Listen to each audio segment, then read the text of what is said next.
Hey everybody, and welcome back to Pulp Hero Audio. This video was actually a request from a viewer left in the comments on another video asking that I review the 1985 Red Sonja movie. So that's what I'm going to be doing here, giving some of my thoughts about the movie Red Sonja, again from 1985. And I gotta say, this was kind of a fun thing to do. It had been, wow, a really long time since I had sat and watched the Red Sonja movie. So long, in fact, that it was basically like watching a new movie. There was so much that I had forgotten, didn't remember, that kind of thing. So I really did, in watching this movie, really approach it with a totally fresh set of eyes. Because, like I said, it really almost felt like watching a brand new movie that I'd never seen before. Because, again, it had been so long. So first of all, what's up with Red Sonja? Who is Red Sonja? How does she fit into this whole pulp hero, sword and sorcery sort of genre? Well, if you watch the movie, you'll see in the credits, it'll say based on the character created by Robert E. Howard. Robert E. Howard, who of course created Conan the Barbarian, Kull, as in, like in the movie Kull the Conqueror. So did Robert E. Howard create Red Sonja? Well, yes and no. Red Sonja takes elements from two different Robert E. Howard characters. You had Dark Agnes, his character Dark Agnes de Chastillon, who appeared in three different Howard stories, Sword Woman, Blades for France, and Mistress of Death. So you had Dark Agnes, and then you also had elements taken from his character Red Sonja, spelled Sonya rather than Sonja like we see in the movie. So you've got two Howard characters, elements from them, Red Sonja of Ragatino and Dark Agnes de Chastillon. So what happened is back in the 1970s, when Marvel Comics had the license to the Conan the Barbarian comic book, the creators at the time, writer Roy Thomas, artist Barry Windsor-Smith, they took elements from these two Howard characters and basically created a third brand new character, Red Sonja, Sonja, as we see it spelled today, who first appeared in Conan the Barbarian number 23, I believe, back in 1973. Okay, so that is the basis for this character that we see in this movie. So, did Howard create her? Yeah, kind of, but also no, not really. So as you see how that came about.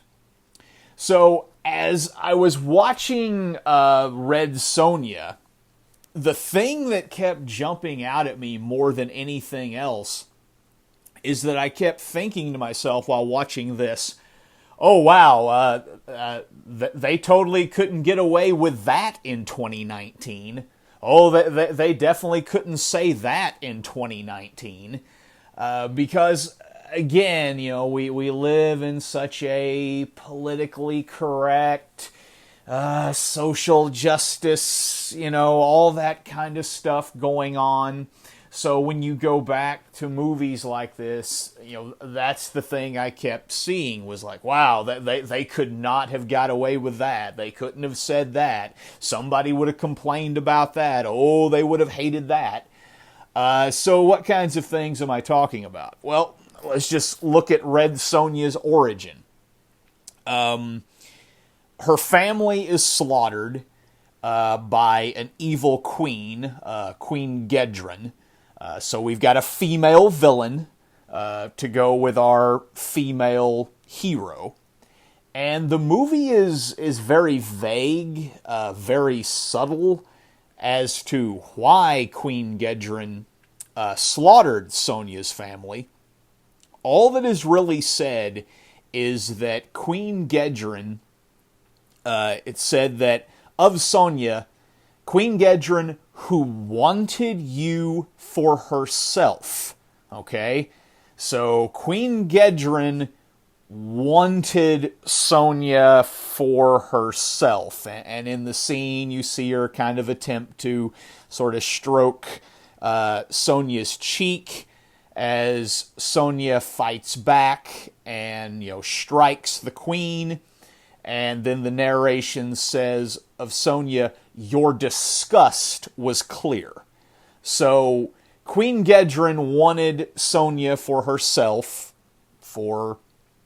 I think you kind of have to read between the lines here. Queen Gedren wanted you for herself, and Sonja was disgusted by this, rejected the queen, and she fought back. And for this reason, her family was slaughtered. So again, I'm sitting there kind of reading between the lines, and I'm thinking to myself, oh, well, if they tried that today, they would probably brand that as some form of homophobia or something like that, because here comes this woman who wants another woman, but, she doesn't respond to that. She's disgusted by it, and she fights back. And so I can just see the complaints in today's time over that. So Queen Gedren slaughters Sonja's family, and then turns Sonja over to her soldiers, who, of course, violate her. They rape her. And, again, I'm thinking that's another thing. Oh, no way in, 2019 is our female hero going to endure something that tragic, something that traumatic. As we see that really is something instilled, that trauma of the violence and the assault and the things that was done to Sonja, that's something that's really instilled in her. And again, in this kind of PC culture we have now, where we have all these movies with with so-called Mary Sues running around where, they never face any great challenges, nothing bad ever really happens to them, they have no flaws or real struggles or anything like that. Again, I can see them totally cutting that out.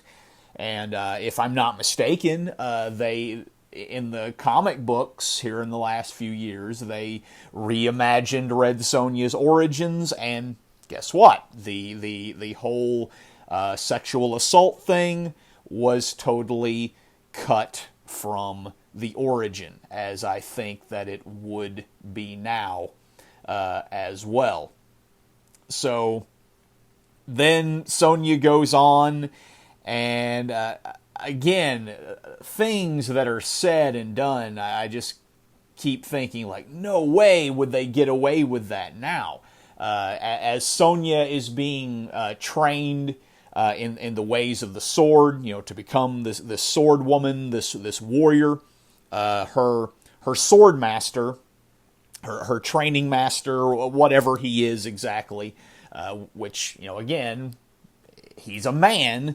If they remade this movie today, I figure, they would either have her trained by another woman, or she would train herself, or something to that effect, so as to not be beholden to a man in any way. But once she's completed her training and her trainer really has nothing more to teach her, he sees, that Sonja, she's still, pretty, leery around men, which is totally understandable, considering what she has endured. And, her master says to her, Sonja, you must learn to like men a bit better. And again, I just can't see, that flying today. He goes on to say, they are not all evil. Not all men are evil. You must learn to like men a little better. And he goes on to say to her, giving her some advice, saying, hatred of men in a lovely young woman, it could be your downfall. Okay, so hatred of men in a lovely young woman, it could be your downfall. What an interesting message. One that you probably wouldn't see today. Because as we first see Sonja in this movie, she's very much got that attitude, and I think a little bit justifiably so. She has that attitude, I'll do it myself. I don't need any help. Sonja don't need no man. That kind of attitude. And the character has to learn through the course of the movie that is not the case. And again, if they remade this movie today, her whole attitude of I'm Red Sonja, I can do it on my own, I don't need no man, they would probably just let that stand. I mean, that would probably be a theme, a major theme of the movie would be that, as a woman, she doesn't need help, she and certainly doesn't need help from a man. And this movie, goes totally counter to that, as Sonja learns that, no one, man or woman, no one can do everything themselves, that everyone needs help from time to time. And sometimes that help is going to come from men. So she has to learn that, she can't do it all. As strong and as independent as she is, she can't do it all. She does sometimes need to accept help, and that help may come from men. And men are not all bad. They're not all evil. That kind of thing. So it's interesting that was the lesson the character had to learn. And I think, if they ever remade this movie, which, there's been some talk of that, I somehow doubt that they would go that route with it. So some other things in this movie that weren't so great. One of the things that bugged me about this movie was that a lot of things just really weren't explained. I mean, whatsoever. Sonja, her family is slaughtered, and, she's violated by the soldiers. Her home is burning. She manages to survive. And this, spirit, ghost, some kind of entity appears to her. This glowing entity, and she, basically promises Sonja that, I'll give you the strength to have the vengeance that you desire, and your sword arm will be, as great as anyone, that kind of thing. I'll give you the strength. You'll have your vengeance, Sonja. But at no point is it ever explained, okay, what is this thing?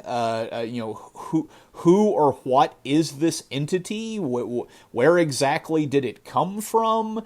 And and it never appears, and it's never mentioned again in the entire movie. Of course, some other things, other kind of cliches. We've got this world maker, world breaker, talisman. This kind of MacGuffin sort of thing that they have to find and destroy.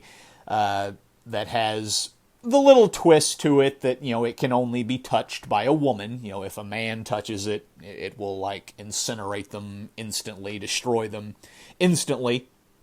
So they've got that whole thing to find and destroy. A bit cliche maybe, but it's the kind of thing that you continue to see in movies to this day.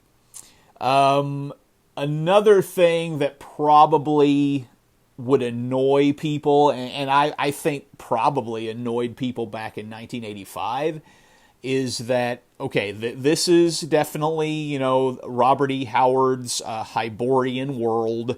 It looks similar to the Conan the Barbarian movie. They mention places like, Hyrcania, Hyboria, that kind of thing. And Arnold Schwarzenegger even appears in the movie. But guess what? He's not Conan the Barbarian. You've clearly got this Robert E. Howard Conan world.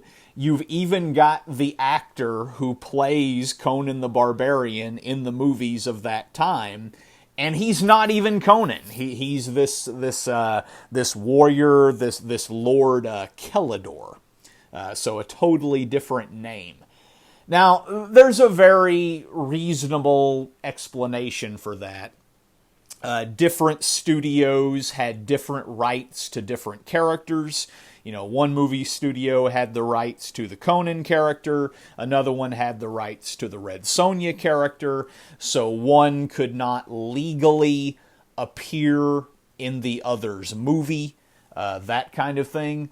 Sort of like the way it is now in the comic books with Marvel, and until recently Dark Horse having the comic book rights to Conan, while Dynamite Comics has the rights to Red Sonja. And for the two characters to appear together, the two companies would have to work out some kind of a special arrangement. So for that reason, legally, Conan the Barbarian could not appear in the Red Sonja movie. But since it's Arnold Schwarzenegger, and even though he has a different name, I think we all understand that this Kellador was meant to be a stand-in for Conan the Barbarian. Honestly, I think if I was them, I would have just made him some nameless warrior. Never even mentioned what his name was, and people could just say, "Oh, well, that's Conan." And if someone said, "Hey, you can't do that, you can't use Conan," and they could just be like, well, we never actually call him Conan anywhere in the movie, so maybe something like that would have been better. But either way, we have a Conan stand-in for Kellador. And of course, he's also, Sonja's romantic interest. He and a couple of characters are the ones that has to prove to her, show to her that men are not all evil. Some can be trusted, even, stand by you and help you, and that kind of thing. And again, I can't help but think, if they remade this movie today and they had a character like Kellador who is clearly interested in Sonja, and she's, maybe interested in him, and he's trying to help her and support her and that kind of thing, I can see them having a character like that. But at the end of the movie, he would totally stab her in the back and betray her. And totally, confirm her initial opinion that, nope, I can't trust those men. Those men, they just simply cannot be trusted, because here's here he is, stabbing me in the back, betraying me, that kind of thing. And I can totally see them going that route with a character like Kellador if they ever did a Red Sonja sort of remake type thing. And so, that's maybe some of the negatives, but there are positives to this movie. So this movie introduced to the world the actress Brigitte Nielsen. I believe she's originally from Denmark, playing the part of Red Sonja. And I thought she did a pretty good job. Of course, she was an attractive, lovely woman, as the Swordmaster said, a lovely young woman. I thought she did or gave a good performance in this movie. Yes, she was attractive, but they definitely did not over-sexualize her or anything like that. And considering that this movie was made in 1985, you can add Red Sonja to the list of, action movie type, leads and heroines and that kind of thing. Because it seems like in today's time, people act like, oh, there's just never been any movies, from like the action, sci-fi, sword and sorcery, fantasy sort of genre. There's never been any movies like those that had, female leads and that kind of thing. And so Captain Marvel in the MCU or Rey in the new Star Wars movies, they're breaking new ground. But then you look back, to the 80s and even before that to the 70s, you will see movies in this genre that had female leads. You had characters like Sonja, who were beautiful yet strong, independent, heroic, that kind of thing. But a great thing about her character is that, it wasn't always easy for her. It wasn't like she never made mistakes. She wasn't flawless. She wasn't some kind of Mary Sue or anything like that. The things that she encountered, they were real struggles. They were challenges. She had setbacks. She had flaws. She made mistakes. But she overcame them. And that, to me, made her a much more endearing sort of character and all the more heroic. Then the movie did have some pretty solid quality action scenes. I found myself really enjoying the scene in the water where they're fighting like the mechanical metal animated monster water creature. That was a good scene. Some of the fight choreography was quite well done. I found myself really drawn to visually a lot of the set designs. If you watch this movie, just look at the backgrounds and things like that. A lot of it is very imaginative, very creative. Queen Gedron's throne room looked very interesting. The talisman room with all the candles in it was a really cool mood. The filming location where Kellador, not Conan, where Kellador and Sonja fight each other. They have the big sword fight, there in the forest with all the leaves carpeting the ground. Really good mood, really good setting. Scenes like that. One scene I really loved was when they had to cross this bridge, and the bridge was actually the bones, the skeleton of some giant creature that had died, and its skeleton now went across this chasm, and its skeleton its bones had become this bridge for people to walk across. And I thought that was really, really cool, really interesting. Now, as nice as some of the set designs and the filming locations were, the costumes the costumes were not that great. There was something to be desired in the costumes. They seemed a little too flashy, a little too.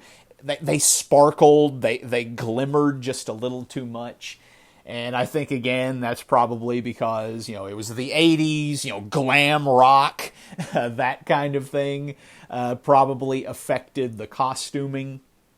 And, of course, the hairstyles. Brigitte Nielsen in this movie, very lovely young lady. She has the signature Red Sonja red hair, but oh boy, was that hairstyle just awful. I guess it was the female mullet-looking thing, business in the front, party in the back, to quote Joe Dirt kind of thing going on. It was just hideous, that hair. Again, Brigitte Nielsen, 1985, very pretty, lovely young lady, but oh man, that hairstyle is so dated and absolutely terrible. Another character that some might have a problem with, and I think probably at the time I might have found him annoying, but watching it now, I actually found myself quite entertained by his character, and that was the little kid, Prince Tarn. Now, I think the character, I'm sorry, not the character, I think the actor was actually around 13 years old at the time, but because of his diminutive size and stature, he came off as much younger than that. Again, I think they were kind of falling into that kind of trope of the time. Oh, the smart mouth little Asian kid that knows martial arts, thinking kind of like, Short Round from the Indiana Jones Temple of Doom sort of movie. Prince Tarn definitely fell into that sort of category. But no, I actually found myself really kind of enjoying this character. The kid gave a very good performance. I mean, he was annoying, and he was meant to be annoying, and he really pulled that off quite well. And there were a couple of different times in the movie where it's basically suggested, to his caretaker, Falcon, you really should just bend that kid over your knee and give him a good beating or something like that. And of course, again, in today's time, I'm thinking, yeah, they totally couldn't say that today. Not even in jest or as some kind of hyperbole or anything like that. And at one point, they've got the poor kid. They've got ropes around his wrists and ankles, and they're about to pull him apart with horses. And the kid was quite entertaining. I mean, he was funny when he needed to be funny. He was annoying when he needed to be annoying, and he had a really good arc. I mean, he learned some valuable lessons. He became a much better character, a much better person by the end of the movie than he was in the beginning. So a character that probably would have annoyed a lot of people, this little smart mouth kid, a character that would have probably even annoyed me at the time. Now I actually found myself kind of enjoying him. So there you have it, guys. There's kind of some of my rambling thoughts about the 1985 Red Sonja movie. Not the greatest movie in the world. It wasn't a great movie. But, I really think if they tried to remake it today, in this sort of environment with the types of people that I've seen, attached to the project. You know, if they did try and remake the Red Sonja movie today, I really fear that it would actually end up being a worse movie than what they made in 1985. You know, maybe some of the special effects would be better, maybe some of the fight choreography would look nicer, but just overall, I really think if they tried to remake this movie today, in the grand scheme of things, we would actually end up with a worse movie. So until someone that really cares about this character and the kind of audience that this character, that this genre would appeal to, until you've got, you know, talented people like that attached to the Red Sonja movie, character remake, that kind of thing. Until that happens, I really think we're better off just with this movie that we have, rather than some remake that's actually even worse than we got the first time. So, that's all I've got on Red Sonja. Thanks for listening. Be sure and like or subscribe if you haven't already done so. Leave me a comment about your thoughts. I'd love to see those comments. I read them all. And thanks for listening. Later.